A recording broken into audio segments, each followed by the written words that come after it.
Radiation may be defined as waves of energy traveling through space at the speed of light.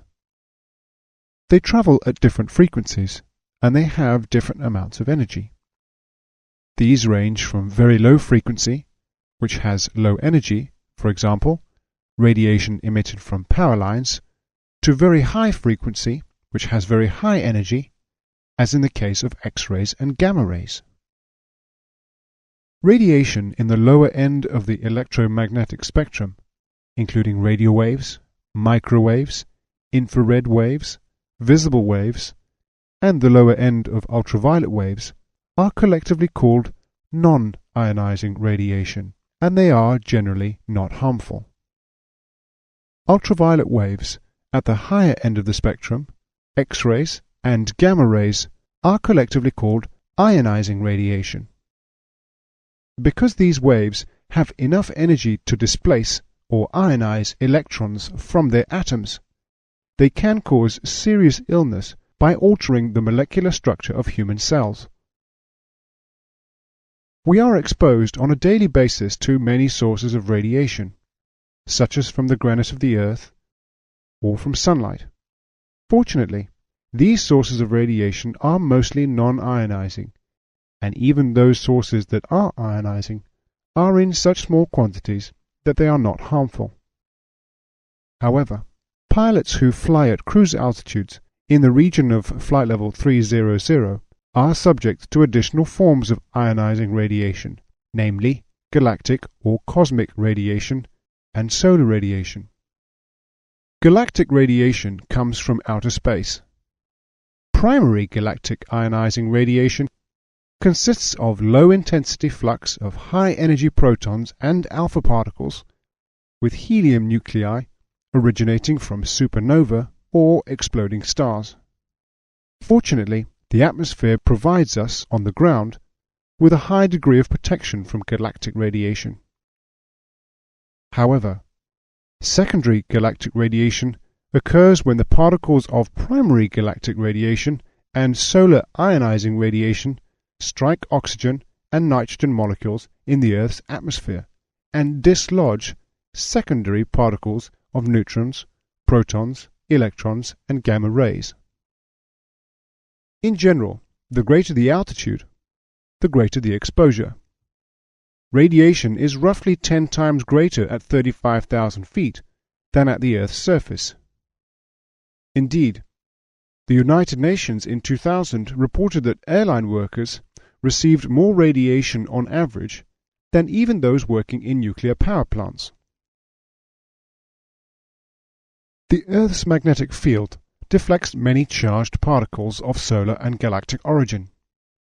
This shielding is greatest at the equator, where the Earth's magnetic lines of force are essentially parallel to the surface of the Earth, whereas at the poles they are perpendicular and exposure is twice that at the equator.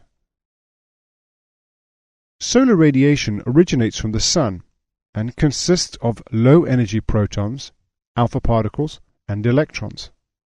Normally, these low energy levels increase and decrease in an 11-year cycle, and they do not contribute to the overall radiation risk.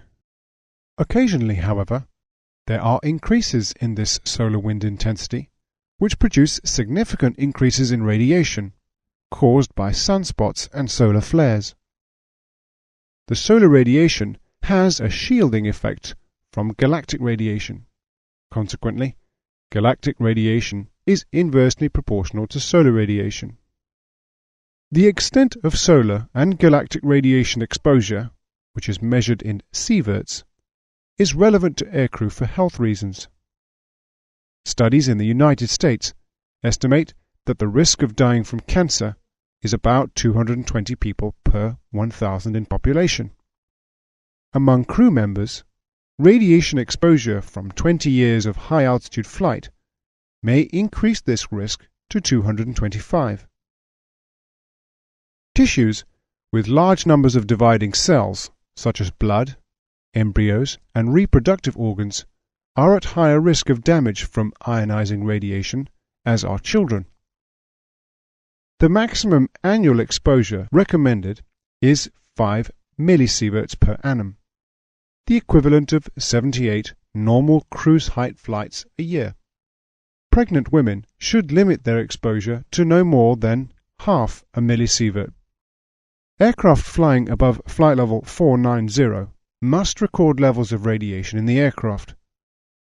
Apart from flying at lower altitude, there is little that can be done to reduce the effects of radiation on aircraft.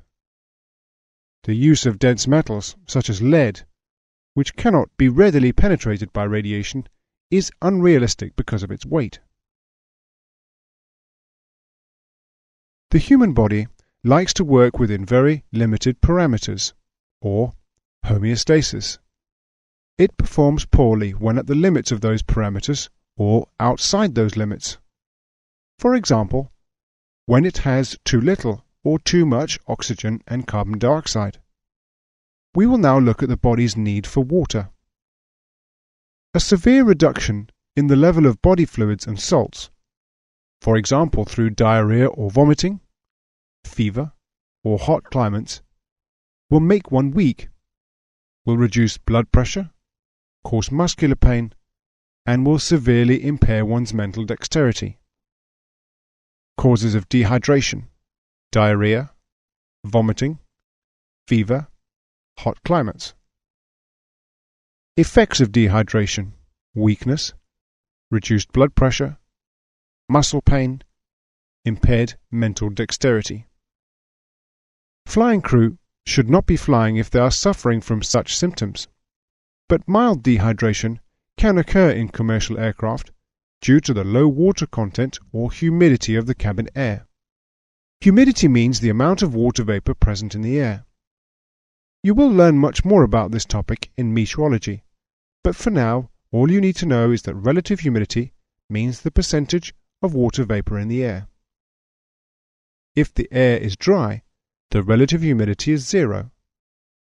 If it is saturated, the relative humidity is 100%. At high altitudes, the air is very cold and consequently very dry, as low as 5% relative humidity, whereas the human body requires between 40 and 60% to be comfortable. Cabin humidity is usually in the 5 to 15% range. The recirculation of cabin air slightly increases humidity as air breathed out contains water vapor, but too much recirculation also reduces the oxygen level. Water can be added to the cabin air in order to increase relative humidity, but this has a heavy weight penalty and is not favored by the airlines. The more common symptoms experienced in low relative humidity environments are a dry nose and throat due to the drying out of mucous membranes, as well as dry and sore eyes. As a result of the reduced levels of water in the body, urine may also be of small amount and yellow, while constipation is also a problem, in particular for long-haul crew. Headaches may be experienced and concentration will reduce due to the fall in electrolytes or salts which carry electrical messages. The solution to all these dehydration symptoms is to drink plenty of water during the flight and avoid coffee and alcohol, as these are both natural diuretics.